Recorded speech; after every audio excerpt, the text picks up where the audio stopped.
हम नीचे इनकी परिभाषाएं लिख लेते हैं और आपको भी अपनी नोटबुक में इसी तरीके से लिखते जाना है।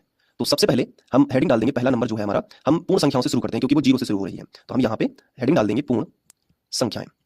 आप भी इसी तरीके से हेडिंग डाल दीजिएगा पूर्ण संख्याएं। पूर्ण संख्याओं को अंग्रेजी में क्या कहते हैं? तो अंग्रेजी में कहते हैं होल नंबर।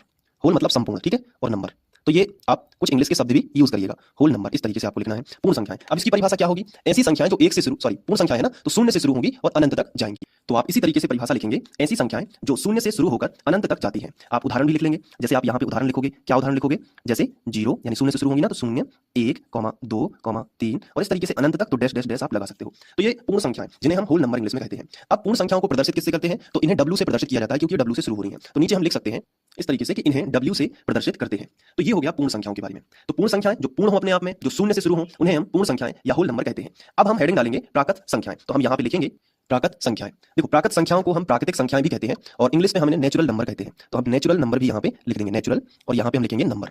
तो नेचुरल नंबर, नेचुरल मतलब होता ही है प्राकृतिक, तो इस तरीके से हमने लिखा।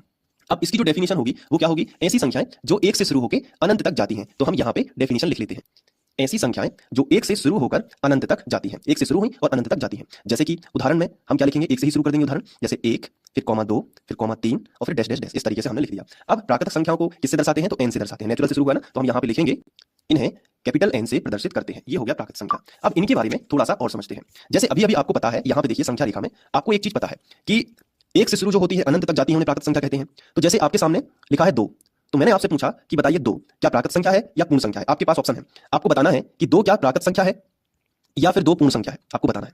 तो आप कहोगे कि 2, तो देखो पूर्ण संख्याएं कहां से शुरू होती हैं? 0 से, लेकिन 0 से शुरू होकर वो तो अनंत तक जाती हैं। तो 0, 1, 2, उसमें भी तो 2 आता है पूर्ण संख्याओं में। आप देखोगे पूर्ण संख्याओं के उदाहरण में भी कितना आया है? 2 आया है। आया है कि नहीं आया है? और प्राकृतिक संख्या के उदाहरण में भी 2 आया है।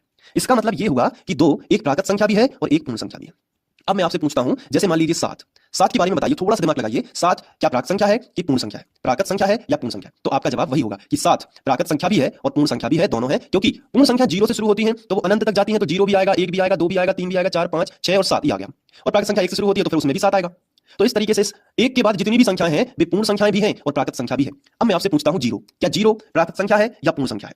तो आप कहोगे सर 0 केवल पूर्ण संख्या है, क्योंकि प्राकृतिक संख्या 1 से शुरू होती है। कहां से शुरू होती है? 1 से शुरू ही होती है वो तो 0 नहीं आता उसमें। तो 0 कभी भी प्राकृतिक संख्या नहीं हो सकती, वो केवल एक पूर्ण संख्या रहेगी।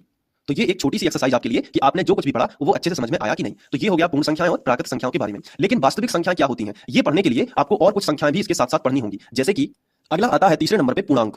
अब पूर्णांक क्या कहलाता है? पूर्णांक को आपको पता होना चाहिए। पूर्णांक क्या है? इसके नाम में ही छपा हुआ है। पूर्णांक मतलब होता है पूर्ण अंक। पूर्णांक का अगर आप संधि विच्छेद करोगे तो क्या निकलेगा? पूर्ण प्लस अंक। यानी कि पूर्ण का मतलब क्या होता है? पूरा। यानी कि पूरा एक अंक आपके सामने होगा, ना वो आधा होगा, ना 1/4 होगा, ना 1/3 होगा, सीधा का सीधा एक पूरा अंक होगा।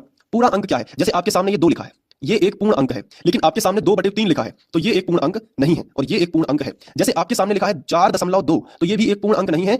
तो पूर्ण अंक क्या होता है? ना उसमें बटे होता है, ना उसमें दशमलव होता है, पूरा साबुत एक अंक होता है। उसे ही क्या कहते हैं? पूर्णांक। तो पूर्णांक भी यहाँ पे 2 प्रकार के हो सकते हैं। सबसे पहले तो पूर्णांक की डेफिनेशन क्या होगी? कई बच्चे पूर्णांक की डेफिनेशन नहीं जानते हैं, तो वो हम लिख लेते हैं। तो उसको लिखने के लिए या उसको समझने के लिए आपको पहले संख्या रेखा पे जाना होगा।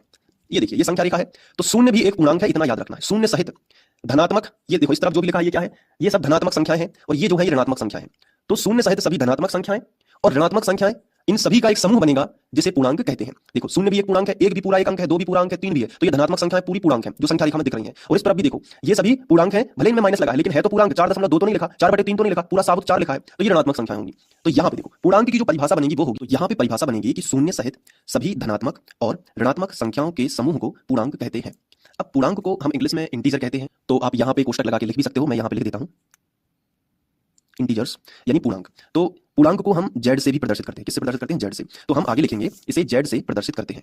तो ये जो है पूर्णांक की डेफिनेशन है। इसके आगे आप चाहो तो और भी लिख सकते हो, जैसे पूर्णांक में दशमलव नहीं होता तो यहाँ पे हम लिख सकते हैं कि इसमें कोई दशमलव बिंदु नहीं होता। ठीक है, तो ये पूर्णांक हो गया। अब संख्या रेखा पर एक बार नजर डालते हैं। ये देखिए शून्य सहित ये हैं सब धनात्मक संख्याएं और ये हैं सब ऋणात्मक संख्याएं। इनका जो समूह है उसे हम इंटीजर्स कहेंगे यानी कि पूर्णांक कहेंगे। पूर्णांक को हम z से प्रदर्शित करते हैं, इसमें कोई दशमलव बिंदु नहीं होता है। तो ये याद करने में भी आसानी होगी कि शून्य सहित सभी धनात्मक और ऋणात्मक संख्याओं के समूह को पूर्णांक कहते हैं। अब जो धनात्मक संख्याएं होती हैं और जो ऋणात्मक संख्याएं होती हैं, इस आधार पर हम पूर्णांक को विभाजित कर सकते हैं। कैसे? जैसे पहला हम ये लिख सकते हैं कि पूर्णांक 2 प्रकार का होता है।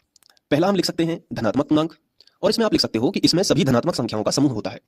तो इस तरीके से हमने लिखा कि इसमें सभी धनात्मक संख्याओं का समूह होता है। आप इसके उदाहरण भी दे सकते हो। ठीक है, जैसे उदाहरण धनात्मक संख्याओं में आप लिखोगे 1 ये धन का है, ये 2 ये 3 और डैश डैश डैश। इसी तरीके से आप लिख सकते हो ऋणात्मक पूर्णांक। और इसमें आप लिखोगे कि इसमें सभी ऋणात्मक संख्याओं का समूह होता है। तो इसमें सभी ऋणात्मक संख्याओं का समूह होता है। जैसे आप उदाहरण यहाँ पे दे सकते हो ऋणात्मक संख्याओं का, जैसे कि -1, -2, -3। ये भी साबुत अंक हैं, पूरे अंक हैं, तो ये पूर्णांक में आएंगे, लेकिन ये ऋणात्मक पूर्णांक कहलाएंगे। अब आपके दिमाग में सवाल आ रहा होगा कि सर शून्य तो शामिल ही नहीं हुआ, तो शून्य पूर्णांक है क्या? तो आप यहाँ पे एक नोट लिख सकते हो। ये देखिए, इस तरीके से आप अपने नोट्स में लिख लेना नोट, और इसमें लिखना है कि शून्य ना तो धनात्मक पूर्णांक है ना ऋणात्मक पूर्णांक है, लेकिन एक पूर्णांक जरूर है। तो ये जो भाषा है इससे आपको क्लियर हो जाएगा, शून्य ना धनात्मक पूर्णांक है और ना ही ऋणात्मक पूर्णांक है, परंतु एक पूर्णांक